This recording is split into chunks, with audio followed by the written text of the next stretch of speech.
contexto del texto. Maestro Antonio Álvarez Mesta, muy buenos días. Muy buen día, mi querido amigo, siempre es un placer estar contigo. A menudo se utiliza el adjetivo estoico en frases como tuvo una actitud estoica ante tal problema, enfrentó el despido o el deceso de un familiar con actitud estoica. La palabra estoico alude originalmente a una escuela filosófica propia del helenismo. Ya sabemos que Hélade es Grecia, y cuando pensamos en helenismo pensamos propiamente en la Grecia clásica. Sin embargo, hay que decirlo, el helenismo propiamente dicho, pues sí pertenece a una etapa de decadencia después del florecimiento de una escuela filosófica formidable como la Academia de Platón o el Liceo Aristotélico. Nadie tiene esos tamaños de un Platón, de un Aristóteles por sí mismo, pero surgen otras escuelas de pensamiento. Una es la escuela estoica, otra es la escuela hedonista. Podemos hablar también de eclecticismo y, por supuesto, de escepticismo. Pero, mi querido Juan, aquí quería hablarte del estoicismo porque, insisto, ese vocablo, ese término estoico, se utiliza mucho. La mayor parte de los tratadistas dicen que stoa significaba originalmente pórtico, porque a la entrada del pórtico de Atenas se reunía Zenón y otros filósofos a discutir asuntos importantes. Entonces, los estoicos son los del pórtico. Yo veo que hay gente que pondera mucho el estoicismo y que se ha revalorado, ha cobrado fuerza otra vez esto del estoicismo. Hablemos de algunas características distintivas del estoicismo. A ver, una muy buena, mi querido Juan, el cultivo de la virtud. Hay que cultivar la virtud, hay que día tras día esforzarse por vivir y encarnar los valores, hacerlos, convertirlos en virtudes. Una virtud es un hábito bueno, ya había definido Aristóteles en sus 3 libros de ética, la ética nicomaquea, la ética audemo y la gran ética. El vicio es el hábito malo. Pero la virtud que más ponderan los estoicos es la virtud conocida como ataraxia. Palabra, si tú quieres, fea, por lo menos rara. La palabra ataraxia significa imperturbabilidad o impasibilidad. Que la adversidad no te quite el ánimo, que tampoco que la alegría, los momentos de júbilo trastornen tu percepción y alteren, en el sentido original del término, alteren tu forma propia de vivir. Entonces, esto es cultivar la virtud, sobre todo la virtud de la ataraxia. Otra característica de esta escuela filosófica, aparte del cultivo de la virtud, el cumplimiento del deber. Y qué bueno, digo yo, que se enfatice, mi querido Juan, en el cumplimiento de los deberes. Aunque te suene a conservador o reaccionario, aunque te parezca incluso una postura retrógrada, yo creo que a veces fuimos o hemos sido muy manga ancha y hemos dado rienda suelta no solo a la satisfacción de necesidades, sino a la atención a caprichos. Decía Víctor Frank, el autor de ese maravilloso libro En busca del sentido, por ejemplo, refiriéndose a Estados Unidos, que si los estadounidenses, ya sabemos que fue un regalo de Francia, tienen una estatua de la libertad en Nueva York, para estar completos deberían tener una estatua de la responsabilidad en el otro lado del país. Nueva York, pues costa atlántica, que esté otra estatua de la libertad, de la responsabilidad en la costa del Pacífico. Es muy fácil abandonar la libertad e incurrir en libertinaje. La libertad no es hacer lo que quiero, sino es querer lo que hago. Es orientar mi vida y determinar mi conducta en función de lo que me consta que es valioso. Entonces, toda libertad implica prudencia, sensatez, sindéresis, un necesario freno. Me parece muy positivo, pues, que los estoicos valoren el cumplimiento de deberes. Y otra característica más discutible, que si tú quieres más polémica, es de esta escuela, es el fatalismo. Creer, mi querido Juan, que hay un destino que es inmodificable, que es ineludible, que hay un porvenir insoslayable, que hagas, lo que está escrito se cumplirá, sea bueno, sea malo. Eso ya lo habíamos dicho aquí en otros programas, eso se llama fatalismo. ¿Qué filósofos, aparte del que ya mencioné, Zenón, son considerados estoicos? Mira, mi querido Juan, tenemos ya en la época de Roma, en el Imperio Romano de hecho, a Séneca, a Marco Aurelio y a Epicteto. Séneca, bueno, Marco Aurelio fue emperador, pero Séneca fue en alguna época el poder tras el trono. Él fue el preceptor principal, el maestro por excelencia de alguien que tenía sensibilidad y que tenía aspiraciones artísticas, pero que se trastornó, se alteró. Ese alguien fue Nerón.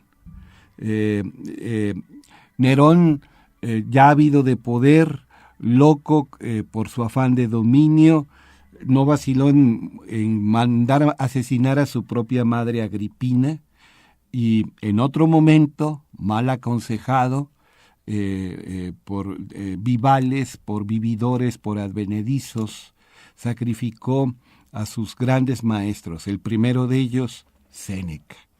Bien, Séneca nació en Córdoba, España, aunque es una de las joyas de la humanidad y se le considera propio un exponente alto de la filosofía romana. Ahora, entonces es una redundancia decir el destino fatal. Sí, mira, ya lo hemos dicho aquí, mi querido Juan. Hemos convertido en sinónimo de de fatal, mortal y letal. Mortal es lo referente a la muerte, y letal también tiene que ver con la muerte, pero algo que mata o que tiene que ver con la privación de la vida, incluso el asesinato o el envenenamiento. Letal es lo que puede quitar la vida. Y se entiende, aparte de que riman las tres palabras, fatal, letal, mortal, se entiende la asociación, porque fatal es lo que se asocia con el destino. Y para los que creen que el destino es inevitable, pues ¿qué hay más inevitable que la muerte? Nada. Los gringos agregan los impuestos. Hay dos cosas inevitables, la muerte y los impuestos. Y obviamente de que podemos encontrar la muerte, lo letal pues, o algo que cause la muerte, pues también se vincula con este porvenir insoslayable. Acuérdate que en inglés, aparte de destiny, tú dices fate como sinónimo de destino. Entonces, algo fatal originalmente, primordialmente, es lo que se asocia con el destino. Había tres deidades, tres seres sobrenaturales, conocidas como las Moiras, Cloto, Láquesis, Atropos. Podemos hablar simplemente de la Moira como un sinónimo del destino. Y la Moira es tan poderosa que ni los dioses pueden cambiar sus designios. Ahora bien, Sí. Entonces no es muy correcto decir murió en un accidente fatal. Ahí sí es una redundancia. Si estás diciendo que murió, y luego hablas de fatal. En el sentido amplio de la sinonimia, podría considerarse una redundancia. Claro. Si hacemos la paradiástole, propiamente la redundancia es accidente mortal. Murió en un accidente mortal, ahí sí. Fíjate. Pero ahí sería más redundante todavía, ¿no? Así Porque es. si murió inmortal, en todo caso, a lo que me refería es que es incorrecto decir un accidente fatal, porque bueno, a final de cuentas, pues el accidente forma parte del destino, ¿no? Sí, para los que creen en la parca o la moira, sí. Pero ya que sale esto, fíjate qué rico esto, diferencia entre redundancia y pleonasmo. Sí. La mayor parte de los diccionarios y de los tratados los ponen como sinónimos. Sí. Sin embargo, el pleonasmo, en sentido estricto, es una figura retórica Sí. que le da mayor fuerza a la expresión.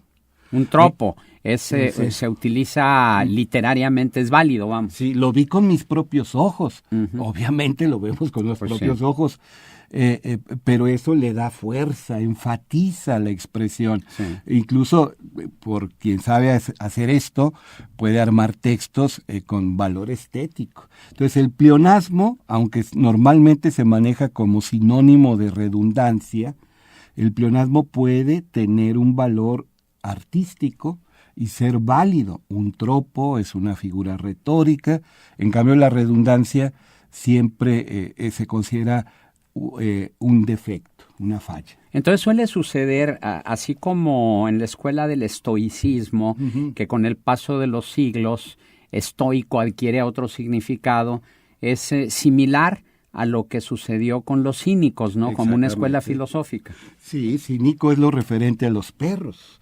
La sinofobia es el temor a los perros. Diógenes y Antístenes decían que había que vivir de una manera sencilla, natural, en primera instancia, como los perros viven. Entonces, entre más conozco al hombre, mi querido Juan, diría Diógenes, más quiero a mi perro. Sin embargo, cínico adquirió una semántica negativa. El cínico es el sinvergüenza, el que se vanagloria, el que se regodea de algo malo que hizo, se siente orgulloso de un daño que provocó. Es un sinvergüenza el cínico en los tiempos actuales. En cambio, cínico en los tiempos clásicos, estoy hablando de la Grecia y de la Roma antigua, era una escuela filosófica.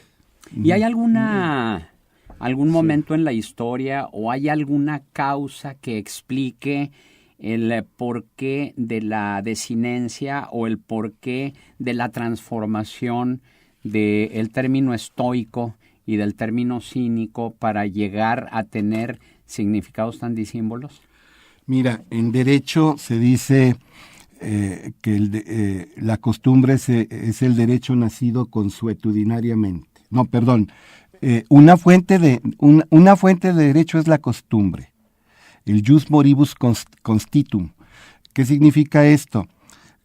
Que el uso frecuente da validez y consagra, aunque el uso sea mal uso o abuso.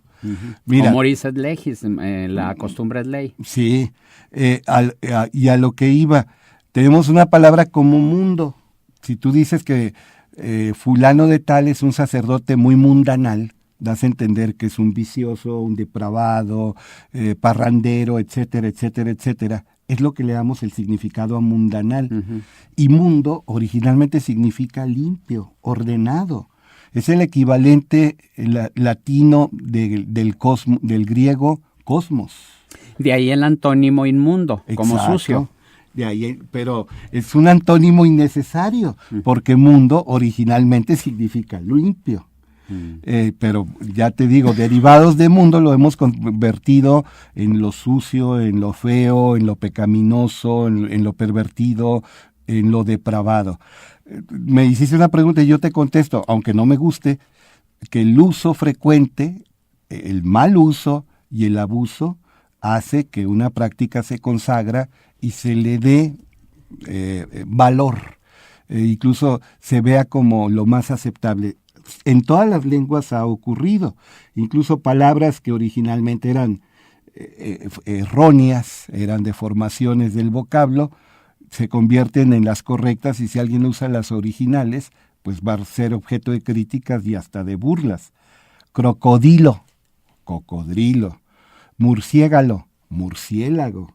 Lo correcto originalmente era crocodilo. Lo correcto originalmente era murciégalo, perdón. Ratón ciego. Fíjate, en inglés, bueno, ya se usa ese tipo de calzado en todo el mundo. ¿Cómo se llama esa especie de sandalias plásticas que tienen, es plástico rígido, que ¿qué será? 10 años para acá se están usando mucho? Se llaman Crocs. Uh-huh. ¿Por qué? Porque en inglés es la manera de referirse al cocodrilo y conserva el lexema original. Crocs en lugar de cocodrilo. De hecho, en inglés es crocodile. Exacto. Sigue siendo crocodilo en inglés. Exactamente. Ajá. Y en ese mismo sentido, entonces, pudiéramos decir que las palabras, ahora sí que si la costumbre es ley y la costumbre hace que se vaya adecuando el lenguaje, vamos a tener que resignarnos a que más adelante acepten palabras como accesar, por ejemplo, sí, que de hecho ya se acepta, ¿no? Pero como que no. Tienes dos ejemplos. Promocionar influenciar. También. Aperturar. Bueno, ese todavía no se acepta, pero influenciar y promocionar ya vienen en el diccionario de la RAE. El verbo original era promover en lugar de promocionar. Promocionar se acepta ya. Sí. Es decir, sí, claro que yo prefiero usar promover en lugar de promocionar, pero va adquiriendo paulatinamente otro significado. Está como influir, influenciar. Uh-huh. Se usan como sinónimos y los dos son aceptados ya. Sin embargo, se le da normalmente una valencia negativa a influenciar. Cuando el influjo es negativo, debe preferirse influenciar. Cuando el efecto es positivo, debería favorecerse influir. Hay muchos, mira, distorsionar, distorcer. Uh-huh. Evolver, evolucionar. Evolucionar de origen es un verbo espantoso. El único verbo correcto era evolver. Así, evolver, evolución. Devolver, devolución. Tú no dices devolucionar, ¿verdad? Claro. Pero, bueno, es la diacronía del lenguaje. El lenguaje, que es una construcción de muchos grupos, sufre cambios inesperados, nos gusten o no nos gusten. Excelente. Sí. Como siempre, Toño, ¿algún punto de contacto? AntonioAlvarezMesta@hotmail.com. Y no se vaya porque seguimos con la mesa de análisis.